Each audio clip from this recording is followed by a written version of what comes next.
If you don't mind, and I think we're starting with the 4 pillars, and if I may say so, this room has got 4 key pillars. 1, 2, 3, 4. If those pillars were not there, it would be difficult for this room to be standing up. PGI is based on these 4 pillars.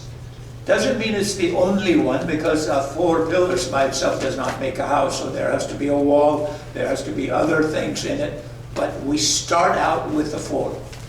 If you go with the A, which is number 1, it's academics. The B, and we try to make it as simple as possible, is for business. The academics and the business work together to make sure that the C, which is really the moral fiber and the integrity, which is the church, also is there. And then the last one is the government, which is the people who are already in authority. So, if I may say so, David, the King David, had all these 4 pillars in place. So think with me for a while. David had not academics, but the prophets and the advisors in the A department, educationally, theory-wise, idea-wise, supported him.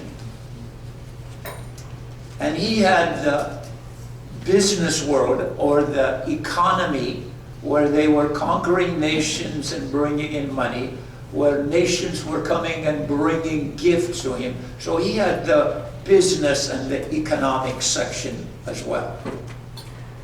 And on the third part, he also had the support of the church, because he wanted to do the will of God.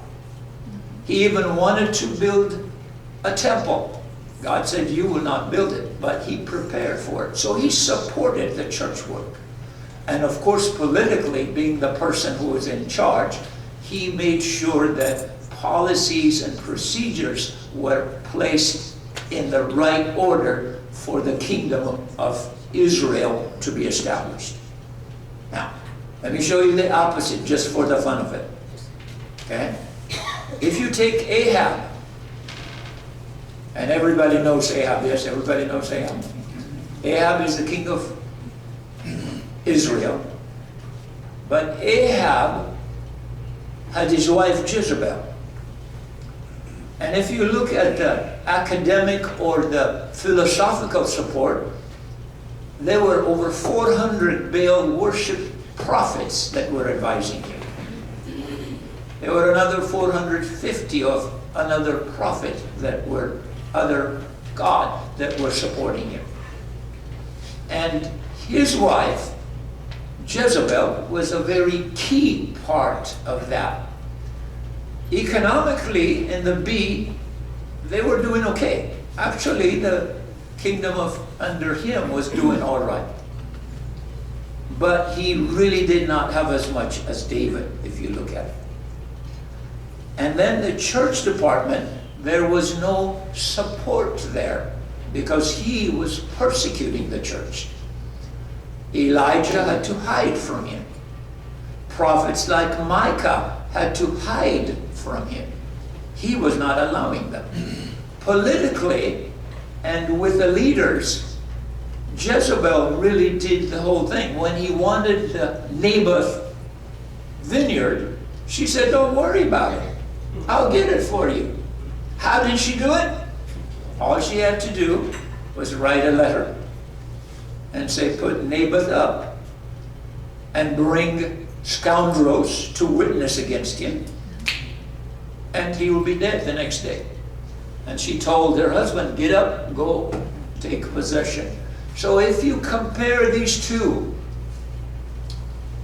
the 4 pillars can be easily understood for all of us. I don't want to compare the present government, but I think every government, whether it's the United States government, whether it's Australia, whether it's the Philippines, whether it's Germany, you can kind of look at it that way. Are the 4 pillars in place? And if they're not in place, then you can see how things are not working. If they are firmly in place, I believe that government will be able to work. So, and I said to myself, what's the best way to explain this? So we can go to my video now. And I chose just to illustrate for you the Roman road. Okay? So this is a picture of actually a road that the Romans built. And they built it for the Romans to be able to travel. Let me see. And this one is how that road is built.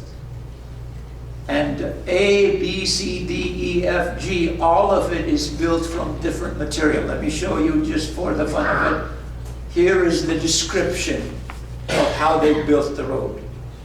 So basically it was not just take one street and build it. They really took their time to build the road. And this is the world that they built, they rode on. They rode on. If you notice, North Africa is covered. Part of the Middle East is covered. Almost the entire Europe is covered. Okay? The Romans really had a very good idea, because the road system that they built, we're still using it today. And this is the kind of carriage that they used. So it was not just for horses and for walking. They also had some method of doing it. And this is the highway, and it began way in Egypt, all the way to, and it just tells you the places that they went, just for your information. Now, here we go. The reason I'm bringing the road is just to illustrate. I believe Jesus Christ has already made a way for us to reach the world. Yes. He has already built the road. And it's not a Roman road, it's the Jesus road. Amen. Okay? And if you look at it, he said, I am the way, I am the truth, I am the life. No man can come unto the Father except through me. So by his own words, he made sure that there is no other way to approach God. If you look at it, the way, the word in the Greek is hodos, which means the mode, the means, and the highway. And the truth is aletheia, which is the verity, the true truth. There are many people today that want to tell you, this is the truth. But he's talking about the real truth. And there cannot be 2, 3, 4, 5, 6, 10 truth. There's only one truth. That's right. Okay? The life is the word zoe, which means life, lifetime. Somebody said the word zoe means life from centuries to centuries to centuries that continues all the way. It doesn't stop. Okay? So, what do we do then? Common descriptions. Caesar was in charge of the king's highway. He built the road. And he made sure there was safety and protection. And it was easily accessible over the known part of the world at that time. Lots of travelers used that road. And how they built it is by tax. The Romans taxed the people, and they took the money. And the road belonged to Rome. Does God have a plan which belongs to him, just like the roads belong to Caesar? I believe so. Does God have the best plan for government and governance? I believe he does. Isaiah 9:6 says, the government shall be upon his shoulder, of his kingdom there shall be no end. Another scripture which I didn't write up there, but is in Daniel, the book of Daniel, that says that there was a big statue, and the statue covered the whole earth, so to say. But then a stone was cut out of a mountain, but not by human hand. and that small stone fell upon the statue's toes and feet, and the statue crumbled down, and the wind blew it away, but the little rock grew and grew and grew until it filled the whole earth. I believe God is planning that. Yes. I believe God can use PGI movement to do something like that. So these 4 pillars: academic expertise with research, with studies that people have made, business practices with excellence, and that has economic strength, church leadership bringing honesty and integrity into the picture, and then political authority with wisdom, setting policies and procedures in place, can change the world. Why? Because it will serve as the 4 pillar to make that structure stand up straight. New mission field for us. The 4 pillars we look at are to work together. See, academics by itself cannot do it. Somebody says, why not? Because we have all kinds of education right now, and it's not changing the world. As a matter of fact, some of the universities are bringing out some of the most horrendous teaching that we don't agree with. I was told just the other day that some universities now allow students, when they register, to put their name, and where it says sex, instead of male or female, there's a box for X, where a student can say, I don't want to identify, or I'm a transgender, or I don't know what I am, so I'm going to put an X there. Some universities are doing that. So academics by itself is a failure. Business by itself is another failure. I can be extremely rich, and if I don't have the integrity of God in it, I'll only be robbing the people.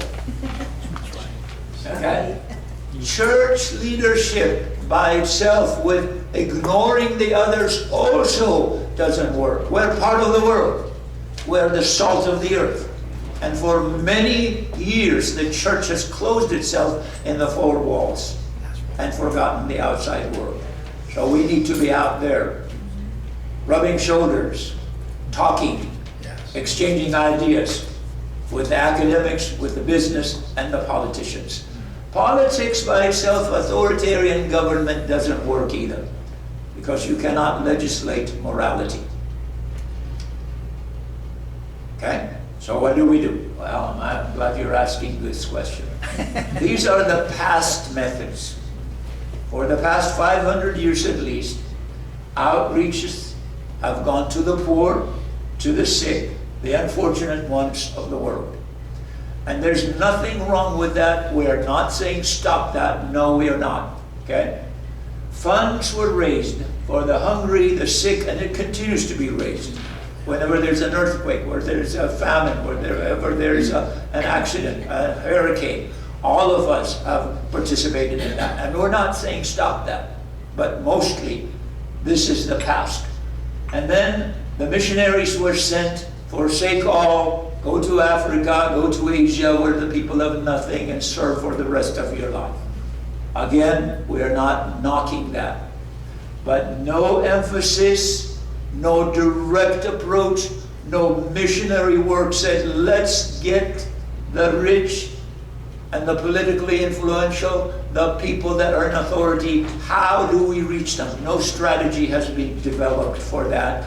Corporately, as far as I know. There are some people individually that are doing the work. So, this is a new approach. The new approach is, let us use academic research to acquire knowledge and to make sure that we have information that works, that is tried, that somebody has studied out. Bring the business excellence of people that are Christians, who have made successful, who have created successful companies. Tell us how to economically make sure that the Christian world is also involved in that. And then the politics are change agents, transformational leaders that will put, you see, Joseph was one of those people. When he got into the position, he was able to put specific procedures and policies in place. Esther was one of these people. She made sure that she could go to the king and say, listen, there is an important thing that you have overlooked. God can use that. Okay? And then the glue for these things, I believe, is the church. Why? Because the church is going to bring in the honesty, the integrity, the fear of God that makes it possible for that four wall or four pillars to stand together. I am concluding. My conclusion takes about 5 minutes. Just warning. Because I'm going to challenge you as well. Movement can come from the bottom up, which the church has been doing, which missionaries have been doing, which you and I have been doing to a great extent. It's a movement that said, let's go to the hungry, to the sick, to the poor, and let's do something to change their lives. And it's a good movement. It's an honorable movement. Okay? But movement also can come from the top down. Why did we forget the rich, the politicians, the educated in the universities? Why did we leave them alone?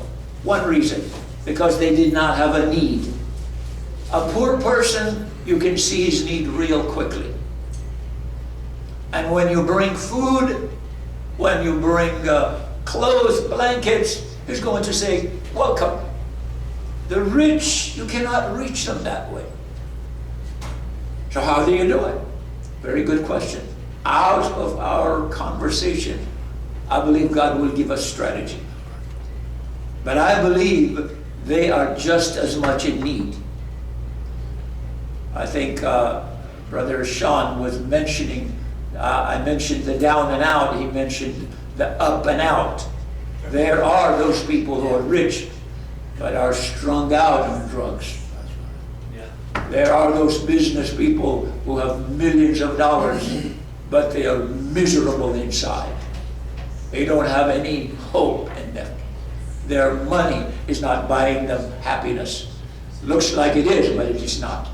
So how do we reach these people? We reach these people by bringing a message to their mind, to their psyche, to their thinking, to their way of life that says there is a better way. And God can give you that better way. So basically that's what we have. So 500 years of mission work was great. Please continue that. Don't discourage your missionaries. Don't discourage or stop your people who are trying to reach other people who are down and out, who are sick, who are poor. Don't discourage that. But time to begin something with this PGI movement, which focuses. Now, we don't say, let's leave the other, let's just close that door. No, but let's focus our attention on those people who don't have the financial need, but have the spiritual need. Who don't have the educational need because they think they are educated and they know everything, but they are empty inside. That's right.